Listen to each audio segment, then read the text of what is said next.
Hi friends, ಆಹಾರ ವಾಹಿನಿ ಚಾನಲ್ಗೆ ಸ್ವಾಗತ. ಇವತ್ತು ಎಣ್ಗಾಯಿ ಬದನೆಕಾಯಿ ಪಲ್ಯ ಮಾಡುವುದು ಹೇಗೆ ಅಂತ ತೋರಿಸ್ಕೊಡ್ತಾ ಇದ್ದೀನಿ. ಇದು ತುಂಬಾ ಸುಲಭ. ನೋಡಿ ಹೇಗೆ ಮಾಡುವುದಂತ ನೋಡೋಣ ಬನ್ನಿ. ಬದನೆಕಾಯಿನ ತೆಗೆದುಕೊಳ್ಳಿ, ಹಾಗೆ ತುಂಬನ್ನು ಸ್ವಲ್ಪ ಬಿಟ್ಟು ಕಟ್ ಮಾಡಿ, ಅಂದರೆ ಚೆನ್ನಾಗಿರುತ್ತೆ. ಸೈಡ್ ಎಲ್ಲ ಸ್ವಲ್ಪ ಕಟ್ ಮಾಡಿ, ಹಾಗೆ ಇದನ್ನು 4 ಭಾಗವಾಗಿ ಕಟ್ ಮಾಡಿಕೊಳ್ಳಿ. ಬದನೆಕಾಯಿ ಒಳಗಡೆ ನೋಡಿ ಕೆಟ್ಟಿದ ಥರ ಇದ್ದರೆ ತೆಗೆದುಬಿಡಿ. ಹಾಗೆ ಇದಕ್ಕೆ ಧನಿಯಾ ಪುಡಿ, ಉಪ್ಪು, ಖಾರ, ಗರಂ ಮಸಾಲ, ಅರಿಶಿಣ ಪುಡಿ, ಜೀರಿಗೆ ಪುಡಿ ಬೇಕಾಗುತ್ತೆ. ಹಾಗೂ ಹುಣಸೆಹಣ್ಣು, ಹುರಿದು ಪುಡಿ ಮಾಡಿಟ್ಟುಕೊಂಡ ಶೇಂಗಾ ಪೌಡ್ರು ಕೂಡ ಬೇಕಾಗುತ್ತೆ. ಒಂದು ಪಾತ್ರೆಯನ್ನಿಟ್ಟುಕೊಳ್ಳಿ. ಇವಾಗ ಶೇಂಗಾ ಪುಡಿ ಹುರಿದು ಪುಡಿ ಮಾಡಿಟ್ಟುಕೊಂಡ ಶೇಂಗಾ ಪುಡಿಯನ್ನು ಹಾಕಿ 1 ಬಟ್ಟಲು.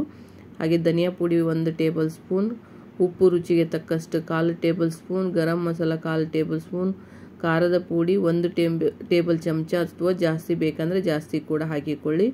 ಇದನ್ನು ಚೆನ್ನಾಗಿ ಮಿಕ್ಸ್ ಮಾಡಿ ಅರ್ಧ ಲಿಂಬೆ ಗಾತ್ರದಷ್ಟು ಹುಣಸೆಹಣ್ಣನ್ನು ಜ್ಯೂಸನ್ನು ಇದಕ್ಕೆ ಹಾಕಿ ಇದನ್ನು ಸ್ವಲ್ಪ ಚೆನ್ನಾಗಿ ಮಿಕ್ಸ್ ಮಾಡಿ.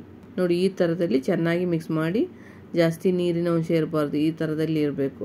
ಅಂದರೆ ಬದನೆಕಾಯಿ ಒಳಗೆ ಸ್ಟೆಪ್ ಮಾಡುವುದಕ್ಕೆ ತುಂಬಾ ಚೆನ್ನಾಗಿರುತ್ತೆ.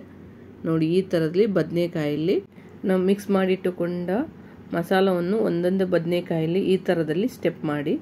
ನೋಡಿ, ಈ ಥರದಲ್ಲಿ ಒಳಗಡೆ ಎಲ್ಲ ಮಸಾಲ ಫಿಲ್ ಆಗಬೇಕು. ಆ ಥರದಲ್ಲಿ ಫಿಲ್ ಮಾಡಿ. ನೋಡಿ, ಈ ಥರದಲ್ಲಿ ಫುಲ್ಲು ಮಸಾಲ ಚೆನ್ನಾಗಿ ಎಲ್ಲ ಬದನೆಕಾಯಲ್ಲಿ ಹಾಕಿ ಈ ಥರದಲ್ಲಿ ಮಿಕ್ಸ್ ಮಾಡಿಟ್ಟುಕೊಳ್ಳಿ. ಹಾಗೆ ಗ್ಯಾಸ್ ಮೇಲೆ ಕಡಾಯಿಯನ್ನಿಟ್ಟು 4 ಟೇಬಲ್ ಸ್ಪೂನ್ ಎಣ್ಣೆಯನ್ನು ಹಾಕಿ. ಆಲ್ರೆಡಿ ಶೇಂಗಾ ಬೀಜದಲ್ಲಿ ಎಣ್ಣೆ ಅಂಶ ಜಾಸ್ತಿ ಇರುತ್ತೆ, ಸ್ವಲ್ಪ ಕಮ್ಮಿ ಹಾಕಿಕೊಂಡ್ರೂ ನಡೆಯುತ್ತೆ. ಇದಕ್ಕೆ ಸ್ವಲ್ಪ ದಾಲ್ಚಿನ್ನಿಯನ್ನು ಕೂಡ ಹಾಕಿ 1 ಇಂಚು, 1/4 ಟೇಬಲ್ ಸ್ಪೂನ್ ಸಾಸಿವೆ, 1/4 ಟೇಬಲ್ ಸ್ಪೂನ್ ಜೀರಿಗೆ ಕೂಡ ಹಾಕಿ, ಸ್ವಲ್ಪ ಕರಿಬೇವನ್ನು ಕೂಡ ಹಾಕಿ ಇದು ಚೆನ್ನಾಗಿ ಚಟ್ಪಟ್ ಅನ್ನಬೇಕು. ಇದು ಚೆನ್ನಾಗಿ ಚಟ್ಪಟ್ ಅಂದ ಮೇಲೆ ಇದಕ್ಕೆ ಈರುಳ್ಳಿಯನ್ನು ಕೂಡ ಹಾಕಿ ಸಣ್ಣದಾಗಿ ಕಟ್ ಮಾಡಿಟ್ಟ ಈರುಳ್ಳಿ 1. ಇದು ಸ್ವಲ್ಪ ಗೋಲ್ಡನ್ ಬ್ರೌನ್ ಬರುವ ತನಕ ಚೆನ್ನಾಗಿ ಫ್ರೈ ಮಾಡಬೇಕು. ಇದು ಗೋಲ್ಡನ್ ಬ್ರೌನ್ ಬರುವುದಕ್ಕೆ 2 ರಿಂದ 3 ನಿಮಿಷ ಆಗುತ್ತೆ. ಇದು ಚೆನ್ನಾಗಿ ಫ್ರೈ ಆಗಲು ಬಿಡಿ. ನೋಡಿ, ಈ ಥರದಲ್ಲಿ ಗೋಲ್ಡನ್ ಬ್ರೌನ್ ಬಂದ ಮೇಲೆ ಈ ಮಸಾಲೆಗೆ 1 ಟೊಮೆಟೊವನ್ನು ಹಾಕಿಕೊಳ್ಳಿ. ಇದು ಚೆನ್ನಾಗಿ ಫ್ರೈ ಆಗಬೇಕು. ಆ ಥರದಲ್ಲಿ ಸ್ಲೋ ಫ್ಲೇಮಲ್ಲೇ ಇಟ್ಟು ಚೆನ್ನಾಗಿ ಫ್ರೈ ಮಾಡಿ.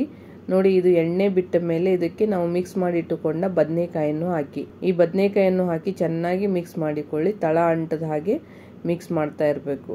ನೋಡಿ, ಈ ಥರದಲ್ಲಿ ಮಾಡಿ ಇದನ್ನು ಕೂಡ 1-2-3 ನಿಮಿಷ ಚೆನ್ನಾಗಿ ತಳ ಅಂಟದ ಹಾಗೆ ಮಿಕ್ಸ್ ಮಾಡ್ತಾ ಬೇಯಿಸಿಕೊಳ್ಳಿ.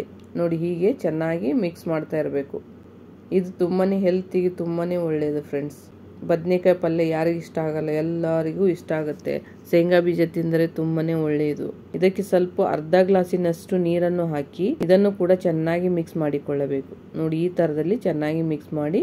ಜಾಸ್ತಿ ನೀರು ಹಾಕಕ್ಕೆ ಹೋಗಬೇಡಿ, ಸ್ವಲ್ಪ ಹಾಕಿ ಈ ಬದನೆಕಾಯನ್ನು ಹಾಕಿ ಚೆನ್ನಾಗಿ 5 ನಿಮಿಷ ಚೆನ್ನಾಗಿ ಸಣ್ಣ ಉರಿಯಲ್ಲಿ ಬೇಯಿಸಿ. ಚೆನ್ನಾಗಿ ಬೆಂದಿಲ್ಲ ಅಂದರೆ ಇನ್ನೊಂದು ಸ್ವಲ್ಪ ಗಟ್ಟಿ ಆದರೆ, ಬದನೆಕಾಯಿ ಕುದಿಯುವಾಗ ಗ್ರೇವಿ ಗಟ್ಟಿ ಆದರೆ ಸ್ವಲ್ಪ ನೀರನ್ನು ಹಾಕಿ ಇನ್ನೊಂದು ಸ್ವಲ್ಪ ಕುದಿಸಿಕೊಳ್ಳಿ. 5 ನಿಮಿಷ ಚೆನ್ನಾಗಿ ಬೇಯಿಸಿಕೊಳ್ಳಿ.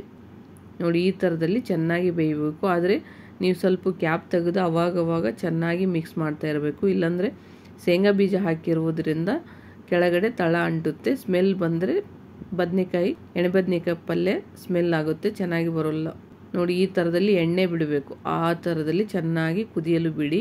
ಒಂದು ಚಾಕು ಅಥವಾ ಸ್ಪೂನಿಂದ ಚೆನ್ನಾಗಿ ಕುದ್ದಿದೆ ಇಲ್ಲ ಅಂತ ನೋಡಿ. ಚೆನ್ನಾಗಿ ಕುದ್ದಿಲ್ಲ ಅಂದರೆ ಇನ್ನೊಂದು ಸ್ವಲ್ಪ ಕುದಿಸಿಕೊಳ್ಳಿ.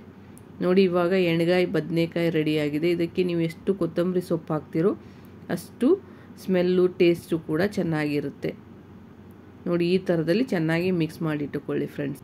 ಇದು ಕೊತ್ತಂಬರಿ ಸೊಪ್ಪು ಹಾಕಿದ ಮೇಲೆ ಸ್ವಲ್ಪ ಮಿಕ್ಸ್ ಮಾಡಿ 1 ಸೆಕೆಂಡ್ ಬೇಯಿಸಿದರೆ ಸಾಕು, ತುಂಬಾ ಚೆನ್ನಾಗಿರುತ್ತೆ.